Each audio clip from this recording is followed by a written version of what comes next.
Hey guys, Elisa here with Lifestyle Lighthouse at lifestylelighthouse.com. Today's video is going to be about how stress affects your sleep. This is a basic crash course kind of video, so we're not going to go too in-depth into everything, but we're going to look at the basics.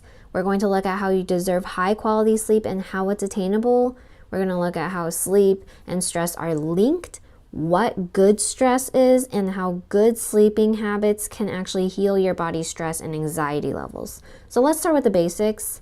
You know, if you're blankly staring at your ceiling at night, or if you're tossing and turning for hours, next to your bedside clock or your phone, don't worry, it's completely common. You're not alone.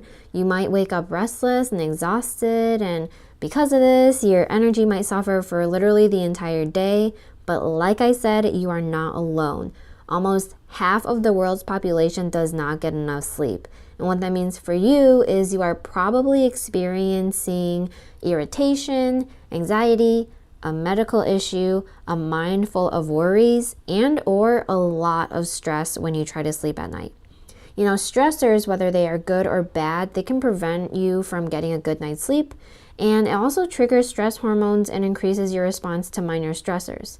The crappy thing about this is that you might not notice these effects until you become sick or until another health issue comes up. And I don't want to burst your bubble again, but I'm going to. The fact that your sleep gets disrupted and the fact that you're sleep deprived can actually worsen your stress patterns. They can lead to insomnia, which many of you know is actually a very common sleeping disorder. And honestly, it's all just an extremely negative feedback cycle. People who experience insomnia are rarely able to nap during the day because they are in a state of hyper-arousal. And that means that the brain and body don't turn off their flight or fight response, which means that your body is constantly expecting danger and threats. The main symptom that you'll feel from this is fatigue.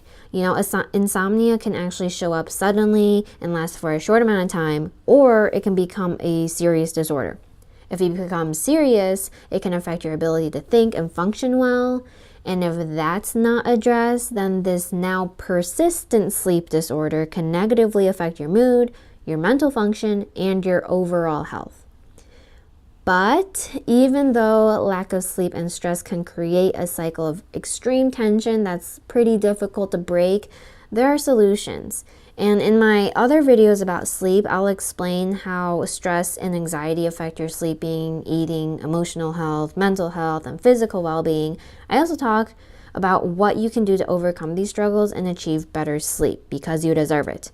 Now, before we move on, if you're watching this and you're struggling with stress, anxiety, and or sleep, then please do me a huge favor and promise yourself right now that you will try your best to implement some of these strategies so that you can get the sleep that you deserve. I want to emphasize that you do deserve good quality, stress-free sleep, and it isn't attainable. But if you're struggling as much as I did, then it can take a lot of work and some lifestyle changes. But that's what I want to help with. So just promise yourself that you will try your best to implement these strategies that I cover in my videos. Okay? Perfect. So enough of that preachiness. Let me explain deeper how sleep and stress are linked. So there is a reciprocal relationship between sleep and stress. That means that there's a shared relationship between them. Someone who is stressed or anxious can have a lot of trouble sleeping, but it works both ways. People who are sleep deprived will also have problems dealing with stress, even minor stress. In one research study, the sleep deprived people perceived and reacted to minor stressors the same way they responded to major stressors. Meanwhile, the non-sleep deprived people didn't react like that to minor stressors at all. That basically taught researchers that not getting enough sleep lowers our psychological ability to understand and react to stress like we normally would. And it goes even deeper, honestly. We also overreact psychologically in the form of fear and anxiety. We can overreact physically to situations that normally wouldn't trigger much of a reaction at all. These symptoms involve a really fast heartbeat, shortness of breath, and sweating too much. Now, this has to do with our brain's activity. There are a good number of brain studies that use functional MRIs that saw increased brain activity based on the blood flow to certain regions of the brain. So when researchers used these functional MRIs on people who had less than 6 hours of sleep the previous night, they saw hyperactivity in the amygdala. And this is one part of the brain that influences your emotions. Then at the same time, they also saw that decreased blood flow was happening to higher cortical brain centers that are responsible for executive thinking skills and higher control of your emotions. So they basically saw a pattern of how after missing literally just one night of good sleep, the amygdala's normal helpful influence is not there anymore. And this is a huge reason why we overreact psychologically in the form of fear and anxiety, and it's also a huge reason why we overreact physically. All of the connections between stressors and sleep are in our biochemistry. Not having enough sleep will trigger a stress response that will cause a series of reactions in your body. Those stress responses can be caused by lack of sleep, but also by other stressors. So now I'm going to outline that series of chain reactions for you. So, say that you did not get a good night's sleep last night, like me. Well, your body will begin triggering a stress response that kind of goes like this. First, the sympathetic nervous system that's responsible for increasing your heart rate, blood pressure, and breathing, that's all activated. So basically, your body starts to produce adrenaline so that it gives you an energy boost to escape danger. The second thing that happens after your adrenaline has activated for a while is all about your reactions. So at this point, you are trying to adapt and react to that adrenaline boost. This accounts for your emotional reaction after stress activation. It also accounts for how soon you can get back to normal. This is your body giving you a chance at resilience. And like I will always tell you, all of us are capable of this resilience. So, since the second thing that happens is about your reactions to the stress activation, the third thing that happens is fatigue and overtiredness. This is the part of the chain reaction even after you've shown resilience. It's completely normal, but you will become exhausted. But this is when it can get a little tricky. This is when the stress can become chronic. However, the good news is that you can get control before too much stress makes you feel like you're going completely out of control. And that's the chain reaction that your body goes through after not getting enough sleep for just one night.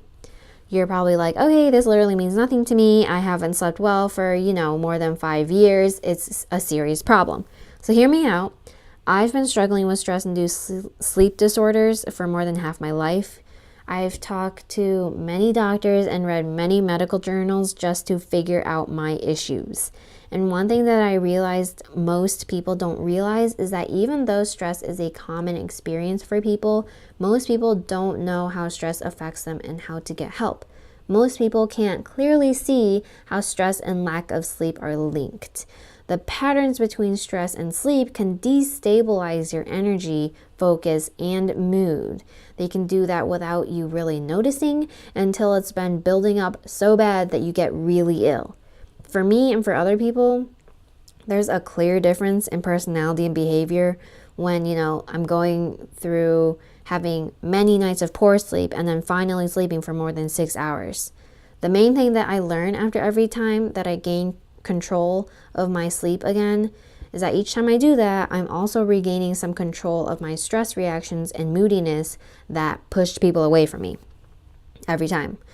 Now, let's talk about the good stress. There's something called good stress, and the scientific name for it is eustress. That's eustress. Good stress is a positive motivator that helps us move forward.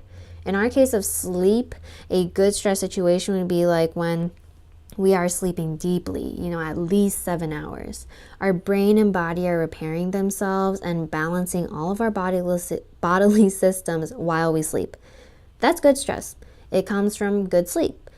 Just like how there was a negative biochemical reaction that I, outlined for you, that was a reaction to lack of sleep, and there is now a positive biochemical reaction to getting enough sleep.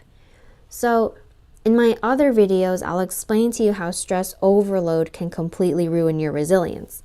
You honestly might be able to relate to it. I'll talk about how stress can really send you down a spiral of worrying at night and losing sleep until you're in distress and feeling out of control. But I'll also give you my strategies and techniques that I've learned over the years to regain control of those stress reactions.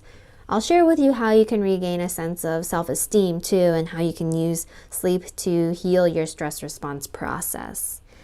Honestly, I just hope that I can get your stress and anxiety under control so that you get the high quality sleep that you deserve.